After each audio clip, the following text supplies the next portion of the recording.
بھی ایمان لے آئے. جیسے کہ سن 300 عیسوی میں پوری رومن امپائر نے عیسائیت اختیار کی تھی. اس سے پہلے وہ بت پرست تھے. 300 عیسوی میں سلطنت روما کا جو ایمپرر تھا وہ ایمان لے آیا حضرت عیسیٰ پر. اس وقت تک ظاہر بات ہے اسلام حضرت عیسیٰ کا دین تھا. حضور تو ابھی آئے نہیں. حضور کے آنے میں تو ابھی 300 برس سے باقی ہیں. وہ عیسائی ہو گیا, پوری مملکت عیسائی ہو گئی. تو وہ نظام جو تھا حکومت کا برقرار رہا, انٹیکٹ رہا. ہرقل یہ چاہتا تھا کہ اسی طرح میری پوری سلطنت ایمان لے آئے تو میری حکومت برقرار رہے. لیکن یہ کہ اس کے جو درباری تھے اور اس کے بڑے بڑے جو سپہ سالار اور جرنیل تھے انہوں نے ریجیکٹ کر دیا, اور یہ بادشاہت کی بیڑی اس کے پاؤں میں پڑی رہ گئی. ایمان تو نہیں لایا لیکن پہچان گیا تھا حضور کو صلی اللہ علیہ وسلم.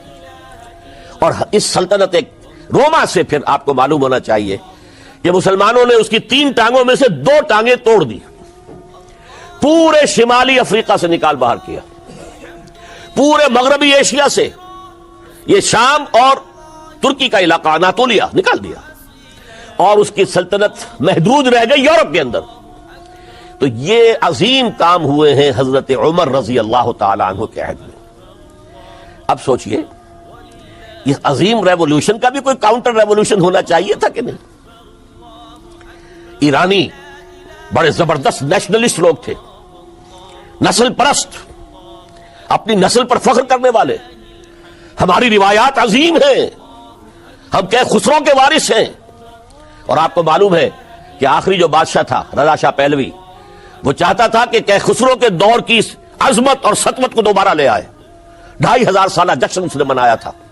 وہ چاہتا تھا وہی شان میری ہو جائے جو خسرو کی تھی. یہ جو ان کے اندر نیشنلزم تھا, جب ان کی سلطنت کے پرچے اڑ گئے حضرت عمر رضی اللہ تعالیٰ عنہ کے ہاتھوں, تو ان کے دلوں میں حضرت عمر کی دشمنی, وہ خون کے پیاسے ہو گئے عمر کے رضی اللہ تعالیٰ عنہ. میں یہاں آپ کو ذرا ایک حوالہ دے دوں.